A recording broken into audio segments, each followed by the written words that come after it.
이제 우리 교회가 다음 주일부터 3일 동안 부흥회를 합니다. 우리 교회가 이제 한동안 부흥회를 안 하다가 작년에 한 번 했고요. 그리고 이제 올해도 이제 또 이즈음 맞이해서 부흥회를 준비하고 기도하고 있습니다. 담임 목사 입장에서는 그래요. 우리 성도들이 좀 이렇게 은혜 받았으면 좋겠다. 늘 그런 마음이 있지 않아요? 그래서 1년 내내 또 저를 통해서 하나님 말씀에 또 공급을 받지만 이렇게 1년에 한 차례 정도 외부 강사, 훌륭하신 외부 강사님을 통해서 주시는 말씀, 그러니까 음식으로 치면 좀 특식이라고 할까요? 아니면 외식이라고 할까요? 맨날 집에서 어머님이 해주신 밥 먹다가 한 번, 1년에 한두 번 외식 가서 밥 먹으면 또 맛있지 않습니까? 그런 의미로 제가 부흥회를 또 기획을 했고 또 준비하고 기도하는 중에 있습니다. 모쪼록 이번 부흥회를 통해서 여러분 정말 그 특식이 주는, 그 외식이 주는 그러한 즐거움 또 말씀의 영양분을 충분히 공급받았으면 하는 바람입니다. 이번에 오실 강사님을 잠깐 소개해 드리자면 오늘 주부에도 계속 나가지만 김경진 목사님이십니다. 이분이 어떤 분인가 하면 우리 한국교회 이제 저희 총신 졸업하셨고요. 저희 교단 목사님 대선배님이신데 이민교회 1세대예요. 이민교회 1세대. 그래서 카나다 토론토로 가셔서 약 한 40년 전에 가셔서 그 이민교회 처음으로 이제 개척하시고 교회를 지금 한 1,000명 정도 건강하게 이렇게 또 성장시킨, 그리고 나서 은퇴하신 그런 목사님이셔요. 여러분 지금도 이민 목회가 쉽지 않거든요. 그런 말을 하더라고요. 이민 목회는 한국 목회 10배가 힘들다. 뭐 그런 얘기를 해요. 근데 이제 지금도 그런데 지금으로부터 30년, 40년 전에 1980년대거든요. 그때 혈혈단신으로 캐나다 땅에 가셔서 목회를 하실 때 이제 많은 어려움도 있었고 역경이 있었지만 말씀 중심으로 오로지 말씀, 설교 중심, 양육 중심 그렇게 해서 이제 목회를 건실하게 잘하시고 얼마 전에 올해 초에 이제 은퇴를 하셨어요. 은퇴하시고 나서도 그냥 교회에 큰 부담 안 드린다. 이제 그렇게 지금 또 그렇게 사역을 그런 차원에서 그런 사역을 하시는 분이셔요. 한국 교회를 특별히 사랑하시고 또 후배들을 사랑하셔서 1년에 한 차례씩 귀국하셔서 한 2달 정도 이렇게 순회하시면서 부흥회를 꼭 하셔요. 그래서 2달 동안 지금도 이제 서울에 오셔서 또 지방에서 이렇게 목회하시는 부흥회하시는 중에 저희 교회가 다음 주에 그렇게 일정을 잡은 거죠. 한 30년, 40년 이민 목회를 통해서 그 삶과 인격에서 우러나오는 메시지가 너무 감동적이에요. 지금도 지난주에는 이제 여기 정릉에 또 정릉교회, 그리고 그 전주에는 저기 구리에 또 예인교회라고, 여러분 아마 아실지 모르겠어요. 우리 예전에 한 3년, 5년 전인가요? 저희 청년부 수련회 할 때 강사 목사님으로 오신 분 김순원 목사라고 저희 친구 목사인데 거기 한 3주 전인가요? 거기 했고 또 지난주에는 또 그 친구 목사인데 정릉교회, 그리고 이번 주 딴 데 가고 오늘은 이제 다음 주에는 저희 교회 오시게 됐는데 좀 말씀에 참 이렇게 감동이 있는 그런 분이셔요. 그리고 깔끔하게 질질 끌지도 않으시고 아주 짧게 하셔요. 설교를 부흥의 설교를 되게 짧게 하시는 분인데 아주 임팩트가 있고 은혜가 있고, 그래서 여러분 기도로 많이 준비하시고 기대하셔도 되겠습니다. 좀 평일날 7시 반에 오기가 사실 쉽지가 않잖아요. 특별히 직장생활 하시는 분들, 우리 남자분들 쉽지 않지만 좀 잘 스케줄 조정하셔서 이틀, 그러니까 주일날 빼고 이틀밖에 안 되니까 꼭 참석하셔서 말씀에 큰 은혜 받았으면 좋겠습니다. 예. 오늘 부흥회를 한 주 앞두고 오늘 에스라와 느헤미야의 말씀 부흥회라는 지하로 오늘 본문을 통해서 한번 은혜 받고 또 우리가 기도로 준비하고자 합니다. 오늘 본문은 에스라와 느헤미야의 말씀 부흥회를 소개하고 있어요. 이 에스라 느헤미야는 포로 귀환 시대에 활약했던 그런 인물이죠. 우리가 알다시피 이제 이스라엘 역사 보면은 그 왕정 시대가 우상 숭배로 인해서 먼저 북방 이스라엘이 721년에 아수르한테 망하고 남방 유다 한 130년 더 가다가 587년에 바벨론에게 망하죠. 이제 그때부터 이제 포로 시대가 시작이 되잖아요. 그래서 약 70년 정도 바벨론 유수 70년의 포로 생활을 마치고 다시 이제 본국으로 돌아와요. 그 돌아와서부터가 시대가 뭐예요? 포로 귀환 시대라고 하거든요. 이제 그때 활동했던 인물이 바로 에스라, 느헤미야. 그래서 오늘 본문에 보면 본문은 느헤미야잖아요. 본문은 느헤미야인데 오늘 본문을 가만히 보면 주역으로 에스라가 활동을 하고요. 느헤미야는 조연으로 활동하는 것을 볼 수가 있어요. 에스라는 2차 포로 귀환 BC 458년이에요. 458년 2차 포로 귀환의 그 지도자였고 주역이었고 그다음에 14년이 흘러서 느헤미야는 3차 포로 귀환 BC 444년에 3차 귀환의 주역으로 지도자로 활동을 하죠. 그러니까 이제 먼저 에스라가 2차 때 먼저 오고 14년 있다가 느헤미야가 와서 이제 에스라 느헤미야가 합류해서 이렇게 부흥 운동을 일으킨 셈이죠. 이 에스라와 느헤미야의 아름다운 동역을 보게 되고요. 참 이 부흥회의 모델을 오늘 본문을 통해서 보게 돼요. 여러분 뭐 우리 교회뿐만 아니라 이제 부흥회들 많이 하잖아요. 그곳에서 뭐 부흥회하고 뭐 현수막 걸려 있는데 과연 지금의 부흥회가 제대로 하고 있는가 이제 그런 생각도 하게 되는데 하여간 오늘 본문이 그 부흥회의 모델, 부흥의 샘플을 보여주고 있다라는 거예요. 자, 먼저 이제 포로 귀환 백성들이 날을 잡습니다. 한 날 절기를 이제 잡아서 수문학 광장에 다 모여요. 포로 귀환 백성들이. 그래서 그들이 에스라한테 한 가지를 요청합니다. 자, 무엇을 요청합니까? 에스라에게, 그렇죠? 에스라가 이제 그 당시 뭐 목사님이라 할 수 있겠죠. 에스라 목사님 하면서 에스라 목사님한테 한 가지 요청을 하는데 어떤 것을 요청하느냐? 바로 모세의 율법책을 가져오시라고. 그 얘기는 뭐예요? 모세의 율법책을 통해서 말씀을 들려달라고. 왜 그래요? 말씀이 고프니까. 그죠? 말씀의 은혜가 고프니까 지금 에스라한테 우리에게 말씀을 들려달라. 모세의 율법을 통해서 우리에게 말씀으로 은혜를 끼쳐달라. 그렇게 백성들이 요청하는 거예요. 그러면 시작된 게 이 말씀 부흥회예요.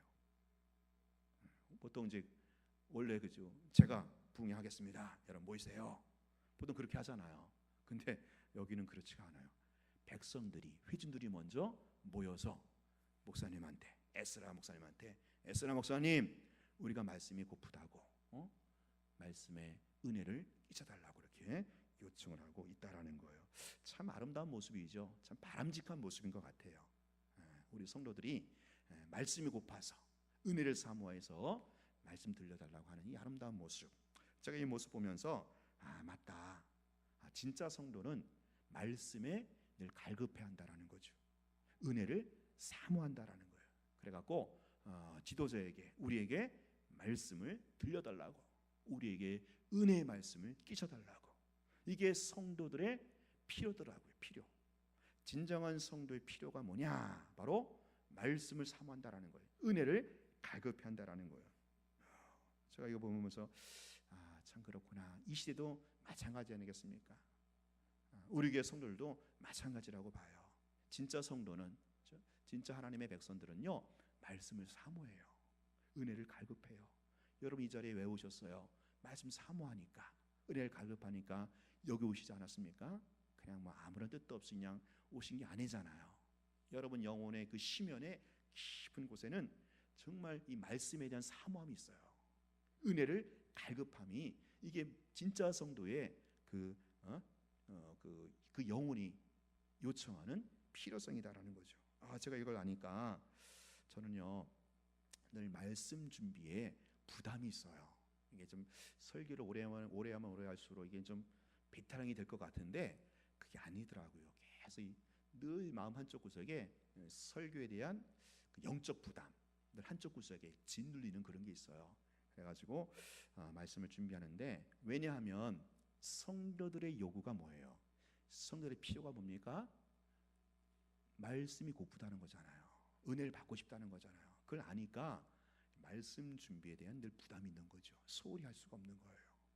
그래서 저는 이제 새벽 기도도 굉장히 중시하고 있는데, 새벽 기도 끝나고 한두 시간 제가 개인 기도 끝나고 바로 그 다음 날 새벽 기도 본문 이렇게 좀 묵상하고 큐티하고 그러면서 말씀을 준비해요.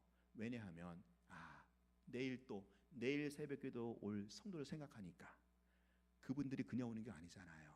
그렇죠? 오늘 새벽에 만나의 양식을 먹고 은혜를 받아서 하루 살겠다고 오시는데 제가 그냥, 그렇죠? 대충 할 수가 없잖아요.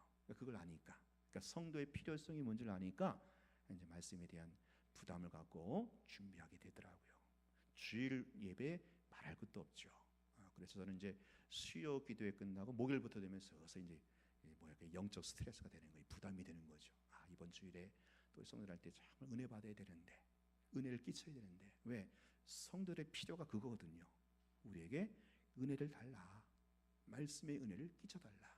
이게 진짜 성도의 그 영혼의 간절한 원함이다라는 거죠.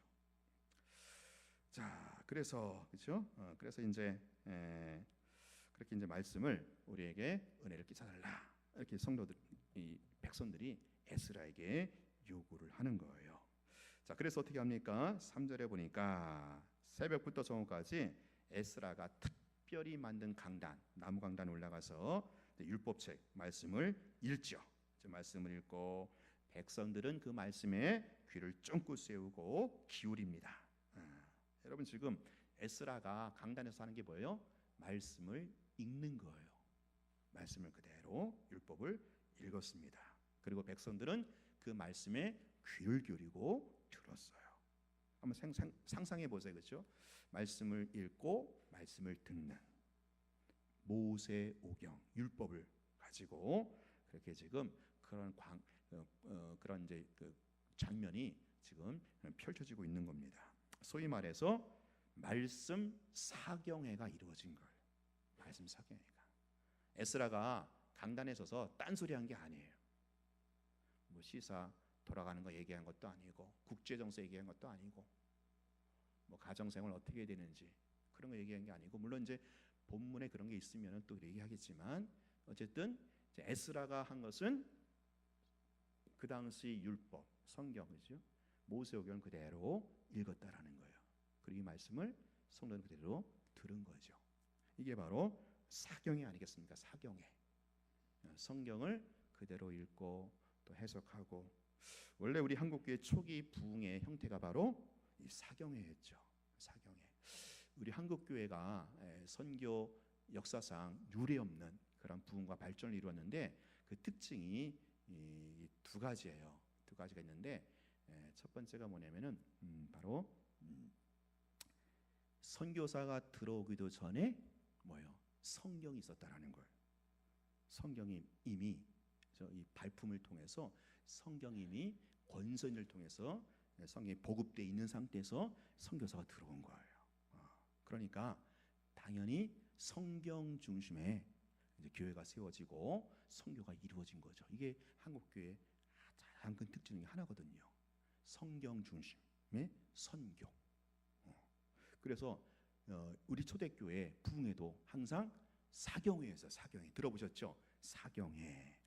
이게 뭐냐면은 그냥 성경 읽고 성경 가지고 얘기하고 성경을 듣고, 그게 사경회죠. 제가 지금도 어릴 적에 늘 생각이 나요. 저희 어릴 시골에서 꼭 1년에 한 번씩 부흥회를 하거든요. 그 농번기 때예요, 부흥회를. 그러니까 겨울에 1월 달이나 2월 달에 부흥회를 하는데, 지금도 생각나는 게 그냥 성경 갖고 한 것 같아요. 성경 갖고 뭐 딴 얘기 안 하고 성경을 그대로 이렇게 읽고 성경을 풀어주고 그랬던 기억이 지금도 그렇게 남아 있습니다. 자, 지금 에스라가 성경 율법을 읽고 백성들은 그 율법을 들을 때 어떤 일이 벌어집니까? 어떤 장관이 펼쳐집니까? 바로 에스라가 율법책을 낭독했을 때 모든 백성들이 다 일어나서 그 에스라가 선포된 말씀을 어떻게 반응합니까? 아멘, 아멘. 그렇게 반응하면서 하나님을 경배하고 하나님을 송축하더라.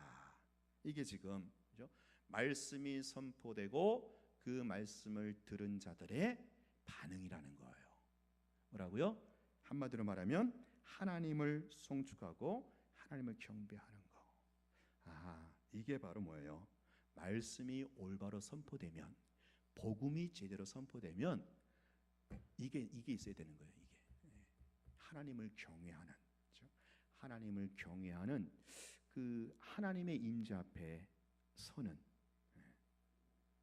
그래서 하나님의 그 영광과 위엄 앞에 무릎 꿇게 되는, 이것이 바로 말씀이 제대로 선포되었을 때에 일어나는 바람직한, 아니 당연한 현상이다라는 것이죠. 그래서 그 20세기 설교학의 대가인 로이드 존스라는 목사님이 계셔요. 로이드 존스 목사님이 설교의 목적이 뭐냐? 설교를 통해서 그 이루어야 할, 도달해야 할 목적이 뭐냐?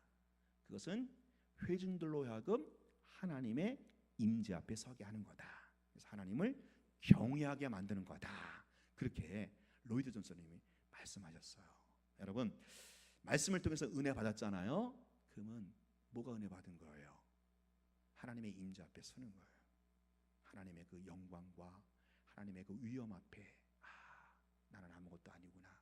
정말 하나님 위대하신 분이구나. 하나님이 진짜구나. 이거를 그렇죠? 무릎 꿇게 되는 거예요. 말씀에 은혜 받았다면, 또 목사가 제대로 말씀을 선포했다면, 복음을 제대로 전했다면, 바로 이것이 바람직한 또 당연한 현상임을, 반응임을 오늘 본문이 보여주고 있어요.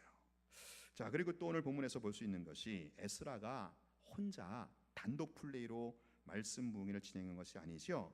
그 느헤미야와 더불어서 또 레위인들이 같이 말씀의 동역자로 거들고 있어요.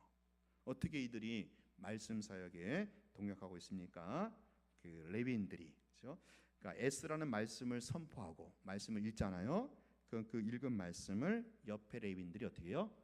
해석해서 깨닫게 해주는 거예요. 깨닫게 해주는. 뭐 이것을 달리 말하면 뭐 소그룹이나 또 성경 공부 제자 훈련 뭐 이렇게도 우리가 또 현대에 적용할 수 있겠죠. 어쨌든 에스라가 전한 말씀을 듣고 끝난 게 아니라 백성들로 하여금 깨닫게 했다라는 거죠. 말씀은요, 깨달아야 되는 거예요. 우리가 말씀 듣고 그냥 흘려버리는 게 아니고, 아하, 그렇구나, 그렇죠? 그렇구나. 정말 이 가슴에, 심장으로 동의를 하거나 무릎을 치거나 이런 깨달음이 있는 것이 말씀에 대한 바른 반응이다라는 거죠. 자, 그리고 말씀을 깨달은 백성들이 그 다음에 이어지는 현상이 있죠. 8장 9절에 보니까 어때요? 울었다고 그랬죠. 울었어. 이 울었다라는 것은 뭐예요? 정서적인 반응, 감정의 어떤 변화를 말하겠죠. 아무나 말씀 듣고 깨달았는데 뭘 깨달았을까? 막 회개하는 심정이었을 것 같아. 회개. 내가 참 잘못 살았구나. 이건 아니구나. 그럼에도 불구하고 하나님이 나를 너무나 사랑하시는구나. 이걸 이제 깨달았으니까 거기에 대한 반응으로 정서적인 반응 뭐예요? 울음이 나오는 거예요. 눈물이 나오는 거예요. 자, 그러니까 느헤미야가 뭐라고 권면합니까? 슬퍼하며 울지 말라. 그러면서 여호와로 인하여 기뻐하는 것이 너의 힘이다. 아주 유명한 말씀이 여기서 나오는 거예요. 느헤미야 8장 10절. 바로 위로하고 격려하는 거죠. 자, 보세요. 말씀을 듣고 처음에 어떻게 했어요? 깨달았어요. 그 두 번째 울었어요.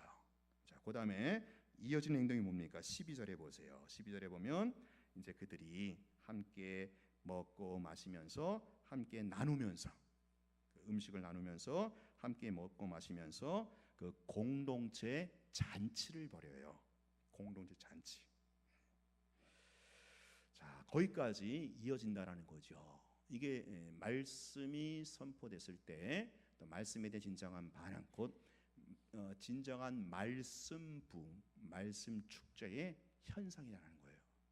말씀을 듣고 깨닫고, 그 다음에 울고 정서적으로, 그 다음에 어떤 삶의 어떤 변화까지, 그게 공동체로 나타나는 거죠. 이것이야말로 인격적인 반응이 아니겠어요, 그렇죠? 말씀을 깨닫고 말씀을 듣고 깨달은 다음에 울고 나서 같이 또 행동으로 으쌰으쌰 하는 행동까지 이어지는 지정의, 인격적인 반응을 보여주고 있어요. 이게 정말 말씀 부흥의 진정한 모델이 된다라는 거죠. 말씀 부흥의 모델, 은혜 받고 끝나는 게 아니고 한번 웃고 울고 끝나는 게 아니고 이제 그게 이제 단계를 거쳐야죠. 일단 깨닫고 웃고 울고 삶의 변화까지 나가는 거. 이게 진정한 말씀 부흥의 모델이고 샘플이다라는 거죠. 그런 차원에서 저는 참 기대를 많이 해요. 이번에 오시는 강사 목사님 아까도 말씀드렸듯이 30년 40년 그 목회 애환이 그대로 녹아있는 그런 말씀이거든요. 그래서 말씀을 들으면 평범한 말씀 같은데도 괜히 깊이가 있어요. 무릎을 치게 돼요. 아, 그렇구나. 그리고 깨달으면서 가슴이 찡해요. 영혼의 눈물을 머금게 되고 때로는 영혼의 미소를 짓게 되고 얼굴이 또 환해지게 되고 정서적인 반응으로 이어지는 거죠. 그리고 어떻게 해요? 또 이제 삶의 결단이 일어나는 거죠. 아, 내가 이렇게 살면 안 되겠다. 그럼 또 분발해야겠다. 그래서 구체적인 실천 사항까지 적용까지 이어지는 거죠. 바로 진정한 뭐예요? 말씀 부흥의 모델이고 샘플이다라는 거죠. 이번에 여러분 기도로 준비하시고 기대하셔도 좋습니다. 정말 지금 지난주에 지금 정릉에서 우리 친구 목사 정릉교회 그 목사님 부흥회 중이신데 제가 지난주에 통화했어요. 그 친구 목사가 너무 말씀 좋다고 성도들 은혜 많이 받는다고 그렇게 통화를 했습니다. 정말 진정으로 이 부흥회를 통해서 말씀 깨달은 말씀대로 웃고 울면서 삶의 또 인격의 변화까지 나아가는 거. 이게 진정한 말씀의 역사고 말씀 부흥의 모델이고 샘플이다라는 거예요. 자, 이스라엘 백성들의 이 말씀 부흥회는 근데 이렇게 하루로 끝나지 않았어요. 13절 이어지죠. 13절 이어지는 그 다음 날 하면서 지금 으쌰으쌰 그렇죠? 하루 은혜 받고 끝난 게 아니고 이참에 우리가 일주일 동안 초막절 절기를 지키자 그렇게 이제 결정을 해요. 이 초막절 절기. 그래서 산에 가서 나무를 해오죠. 나무 해갖고 초막절이 뭐예요? 이스라엘 백성들이 40년 동안 광야 생활할 때 그 텐트 치고 생활하잖아요. 그걸 기념하는 거죠. 그래서 나무 갖고 와서 텐트 치면서 일주일 동안 초막절 절기를 지킵니다. 그러면서 그냥 절기만 지키는 것이 아니고 일주일 동안 어떻게 해요? 부흥회를 하는 거예요. 다시 말씀 부흥회가 일주일 동안 연장이 되는 거예요. 마지막에 18절에 그렇게 마무리되고 있죠. 예전에 그 저희 시골에서 부흥회는요 항상 월요일부터 금요일이었어요. 어떤 데 토요일까지 했고 그랬던 기억이 나거든요. 그렇죠? 우리 어르신들은 막 아실 거예요. 부흥회를 한번 하면은 새벽, 오전, 저녁 또 월요일부터 금요일, 월요일, 토요일까지 거의 그랬던 기억이 나요. 지금 여기도 그렇잖아요. 한 번 은혜 받고 끝난 것이 아니라 연장이 돼갖고 일주일 동안 말씀 초막절 일종의 일명 초막절 부흥회를 지금 개최하고 있다라는 거예요. 그렇게까지 이어지는 거죠. 요즘에 현대교회는 이제 바빠갖고 다들 우리 교회는 3일만 하잖아요. 보니까 다 3일만 하더라고요. 주일, 월화 혹은 월화수까지 뭐 이렇게 하고 또 요즘에는 이제 오전에는 거의 없더라고요. 새벽기도나 저녁 집회. 오전에는 현대 교인들이 다 일하러 나가요. 저희 어렸을 때는 오전 집회 꼭 있었잖아요. 오전 집회, 저녁 집회. 그랬는데 지금 시대가 많이 변해서 그런 것 같지만 어쨌든 이 느헤미야 여기 8장에 나오는 거 보면은 일주일 내내 초막절 절기를 지키면서 계속 말씀 읽고 또 말씀 듣고 들은 말씀 깨닫고 또 거기에 정서적으로 함께 웃고 울으면서 어떤 그 공동체 진정 코이노니아가 형성이 되더라라는 거죠. 제가 이번 부흥에 기대하는 게 있어요. 정말 우리 성도들이 말씀에 좀 은혜 받고 그렇죠? 깨닫고 두 번째 좀 이렇게 이런 내적으로 치유가 됐으면 좋겠어요. 상한 마음이 치유가 되고 좀 위로가 되고 절망 가운데 소망으로 나아가고 그리고 마지막으로 하나의 공동체, 오리문화 정광교회 참 좋은 공동체잖아요. 근데 좀 더 이렇게 하나가 되고, 그렇죠? 화목한 공동체로 좀 이렇게 보이지 않는, 그렇죠? 그런 사랑의 끈으로 다시 이렇게 연결이 되고, 그랬으면 좋겠다, 그런 기대가 있어요. 아멘이시죠? 정말 그런 부흥회 됐으면 좋겠어요.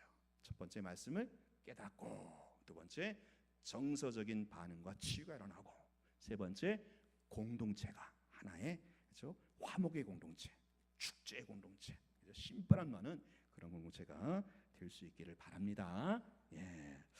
자, 결론적으로 오늘 제가 말씀드리고 싶은 것은, 오늘 이 에스라 느헤미야의 말씀 부흥의 샘플을 통해서 우리에게 보여주는 것, 결국 부흥의 불쏘시개는 뭐요? 말씀이었다라는 거예요. 부흥의 불쏘시개, 부흥의 콘텐츠는 뭐요? 율법, 말씀이었어요. 어떤 기적이나 치유, 문제 해결 이런 것보다는 뭐요? 말씀이었잖아요. 말씀을 읽고 깨닫고 정서적으로 반응하고 또 공동체가 형성이 되고, 그러니까 부흥의 콘텐츠가 말씀이었고 부흥의 불쏘시개가 말씀이었다라는 거죠. 그러면 왜 말씀일까? 이거 이제 부흥하고 연결시켜 보자라는 거예요. 여러분, 우리가 이제 그래서 부흥회를 하잖아요. 보통 부흥회가 뭐냐?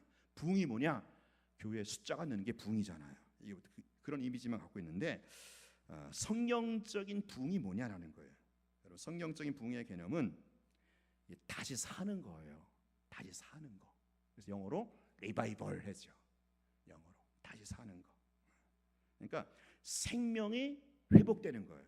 이게 성경이 말하는 부흥의 개념이에요. 자, 그러면 우리가 다시 사는 건데 뭘로 다시 살아요? 우리를 다시 살게 하는 불쏘시개, 우리를 다시 살게 하는 콘텐츠가 뭐라는 거예요? 말씀뿐이라는 거예요. 말씀. 왜 그런지 아세요? 말씀이 생명이니까. 그렇죠? 예수님도 말씀이었잖아요. 예수님 말씀이었는데, 말씀이 육신이 되셔 이 땅에 오신 예수님을 생명이라, 생명. 말씀이 생명이에요. 말씀이 생명이에요. 그래서 우리를 다시 살게 할 수 있는 것은 오직 말씀뿐이에요. 말씀뿐이에요. 다른 거 없어요. 우리를 다시 살게 하고, 우리를 다시 회복하고, 우리를 다시 부흥케 하는 것은 뭐요? 말씀밖에 없다. 말씀 부흥이에요. 그래서 말씀. 여러분, 그래서 제가 마지막으로 적용합니다. 이번 부흥에 임하는 자세 중요해요. 뭐냐?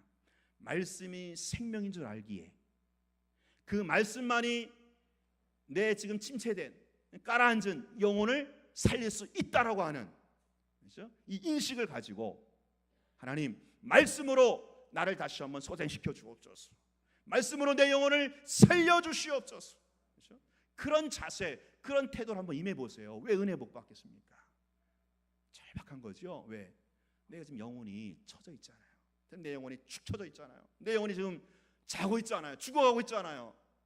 어떻게 이대로 지낼 수 있겠습니까? 내 영혼이 살아나야 되잖아요. 내 영혼이 소생돼야 되잖아요. 내 영혼이 다시 파릇파릇 회복돼야 되잖아요. 하나님, 이번 부흥회 때 말씀을 통해서 깨닫게 해주시고, 말씀을 통하여 내 정서적으로 치유가 있게 하여 주시고, 그래서 말씀으로 내 영혼이 소생케 하여 주옵소서. 말씀으로 우리 공동체가 다시 한번 살아나게 하여 주시옵소서.